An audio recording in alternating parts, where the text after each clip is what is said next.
গোপালনগরে একটি তাঁত কারখানায় 14 জন তাঁতি 12 দিনে 10টি শাড়ি বুনতে পারেন।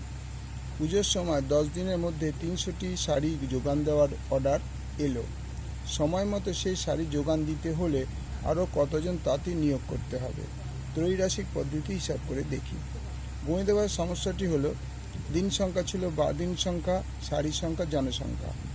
দিন সংখ্যা হচ্ছে 12 দিন, শাড়ির সংখ্যা হচ্ছে 210 আর জনসংখ্যা হচ্ছে 14। পরেরটা কি বলছে? 10 দিনে 300টি শাড়ি, 10 দিনে 10, এখানে 300, এখানে প্রশ্নবোধক চিহ্ন। এবার দিন সংখ্যা বাড়লে জনসংখ্যা কমবে, অর্থাৎ দিন সংখ্যার সঙ্গে জনসংখ্যার সম্পর্ক ব্যস্ত। আবার শাড়ির সংখ্যা বাড়লে জনসংখ্যা বাড়বে, তাহলে দিন সংখ্যা জনসংখ্যা শাড়ির সংখ্যার সঙ্গে জনসংখ্যার সম্পর্ক হচ্ছে সরল। নির্ণয় জনসংখ্যা হবে 14 ইন্টু 10 বাই 12/10, যেহেতু এটা কমেছে সেজন্য 12/10 ইন্টু এটা বেড়েছে সেজন্য বড়টা উপরে ছোটটা নিচে।